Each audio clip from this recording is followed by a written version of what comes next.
Bonjour à toutes et à tous, on va commencer cette revue de presse comme souvent en France avec le match d'ouverture de la deuxième journée du championnat français. Le FC Nantes a cru s'offrir le scalp du LOSC grâce à Moses Simon, mais la recrue brésilienne Ismaili a finalement égalisé, score final 1 but partout, de belles promesses pour le quotidien régional Presse Océan. Et ce matin c'est Lionel Messi qui fait la une de l'équipe, Messi l'état de grâce écrit le journal qui met en avant sa renaissance depuis ces dernières semaines après sa saison décevante, en parlant de cette année sportive insatisfaisante pour le niveau de l'Argentin, cela lui a porté défaut pour ce Ballon d'Or 2022. La Pulga ne fait même pas partie de la liste des 30 nominés dévoilée hier soir. Cette nouvelle a enflammé la presse européenne, en Espagne surtout, qui compare la saison de Cristiano Ronaldo à celle de Messi et critique un article de l'équipe qui explique la non-nomination du Parisien qui est victime de la modification des critères de Ballon d'Or qui récompense pour une saison maintenant et plus sur une année civile. Pour le journal italien La Gazzetta dello Sport, c'est la fin d'une ère. La dernière fois que Messi n'avait pas été nominé, Zidane jouait encore au foot, c'était en 2005. De son côté, son coéquipier Kylian Mbappé est bien mis en avant par France Football ce matin. Le Parisien s'est confié sur ses ambitions pour le Ballon d'Or. Pour lui, faire partie de cette sélection, c'est une vraie reconnaissance, mais surtout, il estime être crédible pour prétendre à cette récompense. Le Ballon d'Or réveille chez nous nos rêves de gamin. On a gagné des titres, d'autres récompenses, mais celle-là, c'est le Graal, c'est le ticket pour le grand monde, avoue-t-il. Bon, par contre, il est raisonnable pour cette année, le favori c'est Karim Benzema, et après une grosse réflexion, son top 3 c'est Kabeneve, lui et Mané. En tout cas, il va pouvoir prouver dès ce soir qu'il est l'homme sur qui il faudra compter pour le trophée en 2023. Il fait son grand retour ce soir en Ligue 1, c'est le premier jour du reste de sa vie, écrit le Parisien. Puis à Barcelone, on souffle enfin, ce qui semblait être impossible il y a seulement quelques jours est officiel aujourd'hui. Le FC Barcelone a pu enregistrer 4 de ses 5 recrues estivales. Les contrats de Robert Lewandowski, Franck Kessié, Rafinha et Andreas Christensen ont été validés par la Liga et les Néo-Blaugrana pourront être convoqués par Xavi pour la première journée du championnat à domicile face au Rayo Vallecano ce soir. Jules Koundé, lui, ne fait toujours pas partie de cette liste. Feu vert, titre Mundo Deportivo. Sport aussi se réjouit de cette nouvelle. Les journalistes espagnols ont hâte de voir Robert Lewandowski faire ses débuts au pays de l'Aurora. Les médias pro-madrilènes aussi saluent la nouvelle. Marca et AS ne parlent que du buteur polonais ce matin. La situation économique barcelonaise fait aussi les gros titres en Angleterre. Pour The Guardian, le fait que le Barça ait réussi à enregistrer ses nouveaux joueurs, c'est très inquiétant. Le FC Barcelone va connaître des déboires économiques encore plus importants ces prochaines années à cause de leur levier financier d'après le journal anglais. On va parler un peu plus mercato maintenant en Italie. Tuttosport met en avant Paredes et Depay ce matin. D'après le quotidien, la Juventus Turin est proche de trouver un accord total avec l'attaquant néerlandais du Barça. Les Bianconeri vont aussi boucler le départ de Rabiot à Manchester United et son remplaçant a déjà été trouvé, ce sera Paredes.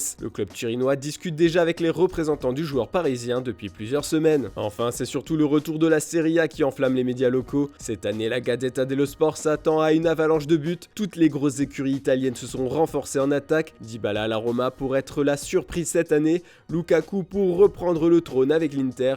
Leao qui est resté à Milan, puis Vlahovic va faire sa première saison complète avec les Bianconeri. On n'oublie pas le Napoli qui compte sur Osimhen pour performer cette saison. On termine avec Manchester United. Hier, Erik ten Hag a mis les choses au clair en conférence de presse. Je suis l'homme qui va redonner à Manchester United sa gloire d'antan, a assuré le coach néerlandais. Il a expliqué comprendre les inquiétudes des supporters, mais pour lui, il ne faut pas paniquer. Il veut garder son calme pour redresser le club, mais par contre, il exhorte sa direction d'agir au plus vite, surtout sur le mercato. Il a utilisé cette tribune médiatique pour pousser ses dirigeants à investir sur le marché. Déjà, il ne veut absolument pas lâcher Rashford au PSG, et pour Cristiano Ronaldo, il compte sur lui cette saison. Il leur manque aussi 2 joueurs au milieu de terrain et dans le secteur offensif. On parle d'Adrien Rabiot et d'Hakim Ziyech. Selon le Manchester Evening News, ten Hag milite pour le transfert du Marocain qu'il a coaché à l'Ajax. Voilà, c'est tout pour ce samedi, on se retrouve demain matin pour une nouvelle revue de presse. Bon week-end à toutes et à tous.